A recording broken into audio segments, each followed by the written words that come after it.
RenderForest.com.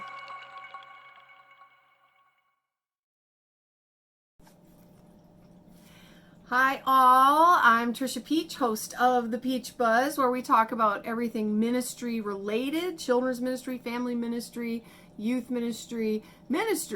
Rocking my Habitat for Humanity shirt today. Woo! Rock the block.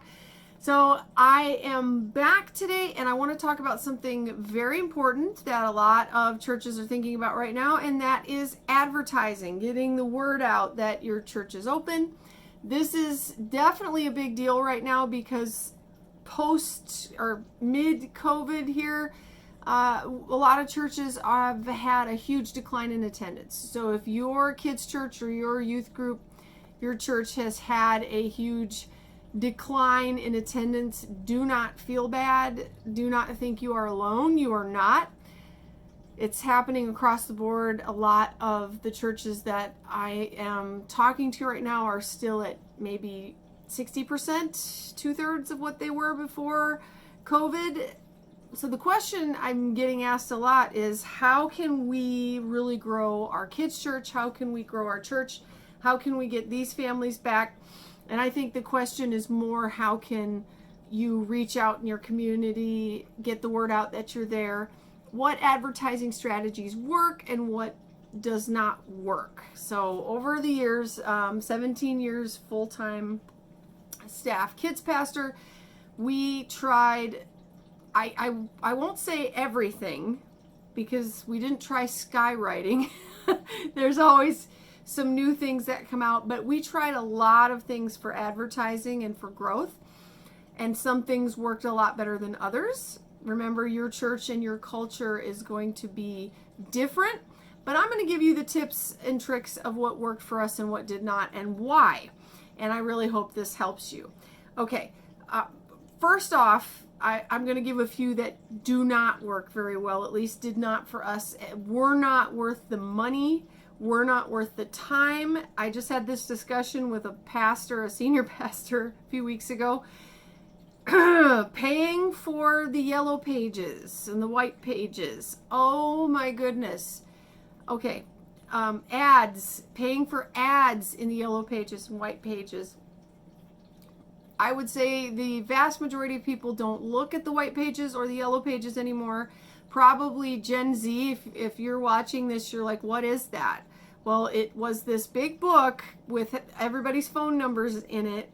And this pastor I was talking to was insisting that they'd had this for 20 years and they paid for it, and it was a ridiculous amount of money.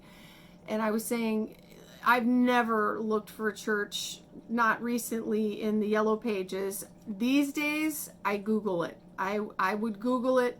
So if you're paying for that, if you're still putting that money in for white pages or yellow pages, I would really reconsider that, because I really don't think people are looking for churches in that way anymore. The second thing that did not work well for us, actually, this might be a surprise to you, is website. We've had websites for everything.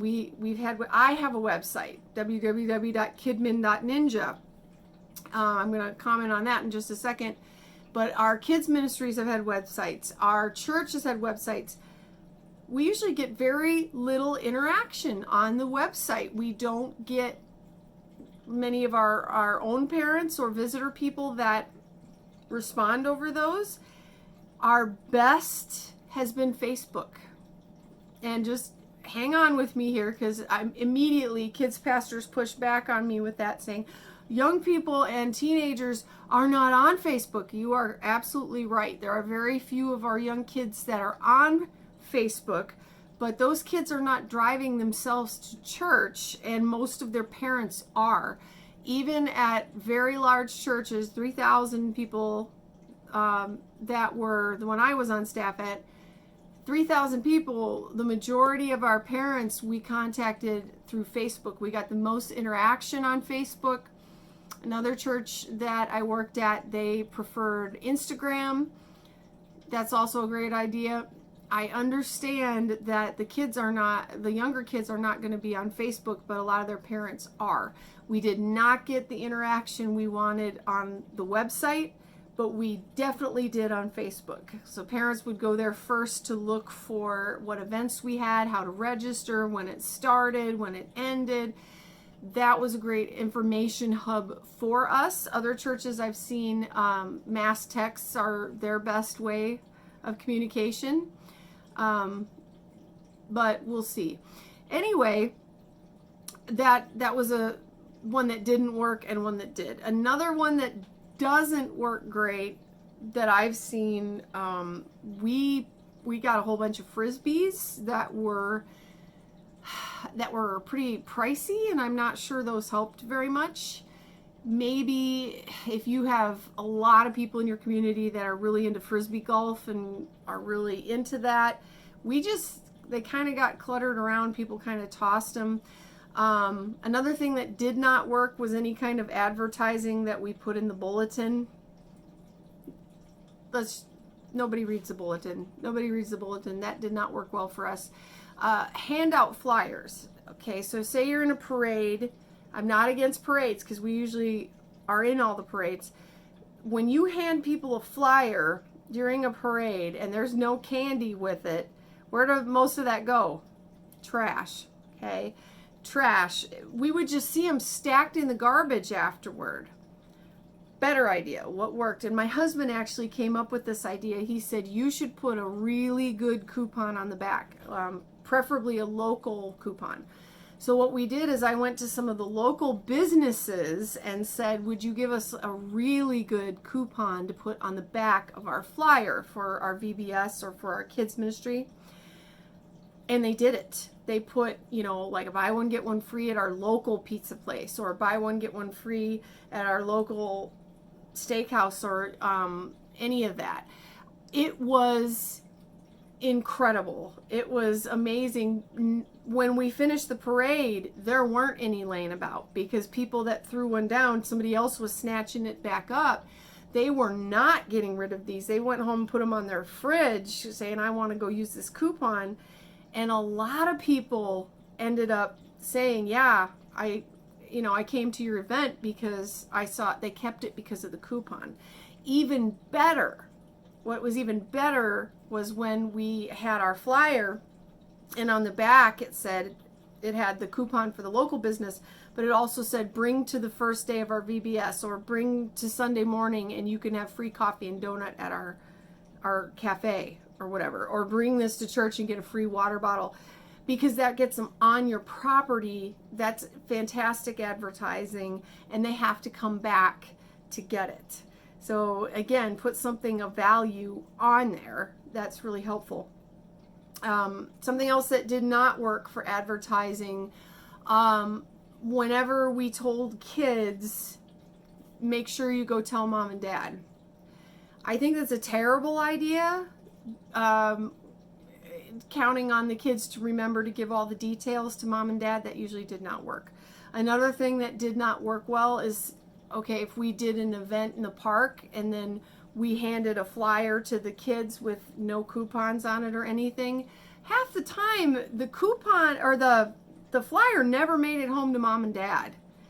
The kid just forgot. And then I want to talk about another reason why those paper things that we send home are not a good advertisement or means of communication.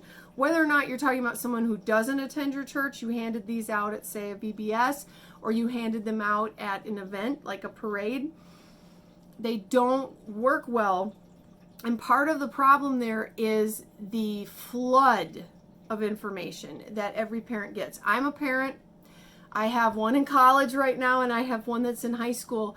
And I will just be honest. When my kids would come home from school and there's a stack of papers like this, a stack from school, and then I have another stack from the church, it's information overload. It is information pollution. I can't deal with all of that. So I'm just chucking papers at that point. I am literally just chucking papers. It is too much for me to deal with. I'm not processing all of it. It is too much. If you are just sending papers home and expecting parents to read and study all that, on top of all that they're getting home from the schools and everything else, their sports papers, all these papers that come home. So your job is to try to push through all of that advertising noise, and it can be very difficult to do. That was one of the ways that we found to do it, was on our flyers that we would send home. There was always something of value that they did not want to lose. They say, oh, that's a good coupon. We are not going to lose this one. It would break through that just noise, that white noise of advertising. You've got to try to break through that to today's very stressed out, busy parent. I'm speaking there as a parent. I didn't understand it before I had kids of my own. I do now. If you want to break through that, there has to be something of value on there. Just sending random papers home, you're just wasting trees at that point. It's very unlikely it's going to get home to the parents. I kind of am mixed on billboards. Yes, we did get billboards. They're very expensive, especially the electronic ones. I don't know how many we brought in through billboards, to be honest. I do think we got many more that said they came because of the coupon flyers that we gave out at parades. We gave them out at malls when we did productions. That was a great way of advertising. I would say it was not effective. It is not effective if you're trying to grow your church to just do a VBS as a standalone. Now, before you start throwing rocks at me, I actually am a fan of VBS, and I'm a fan of drama camps, sports camps, any kind of outreach I am very for. However, if you just do the VBS as a standalone, here's the problem. Parents use that as daycare through the summer. So they'll have them go to a VBS at every single church all summer. If you don't have some kind of a follow-up, it's almost worse than doing nothing at all, because you're inoculating them against the message of Christ and then sending them home with no follow-up. I would say have some kind of follow-up, saying, if you like what you see here, here's that coupon, come back for our first week of kids church, bam. Have some kind of follow-up where you are calling the parent later and talking to them. Email the parent. Again, the kids aren't checking their email, but I do. An email usually gets through to me better than a phone call or voicemail. Just saying. Our best form of advertising, however, our very best above anything else, was using our own kids in outreach ministry, using them in puppetry, drama, singing. Here's the thing. If you have a kid on stage just doing a weird human talent, you are going to have every one of their aunts, uncles, cousins, grandmas, roommate coming to watch them, because it's such a big deal. It is a huge deal. So if you will do even a talent night, have a talent night and send a flyer with a coupon home, all those parents are going to come watch their child do a talent. So I would see, again, we're combining things here. Have an outreach, have a VBS, but have your kids and teenagers doing a lot of the work of the ministry there. A lot of their friends will show up just to see what they're doing.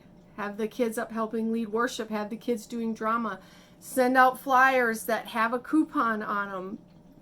I think it's a personal choice of whether or not to use a billboard. It's a lot of money.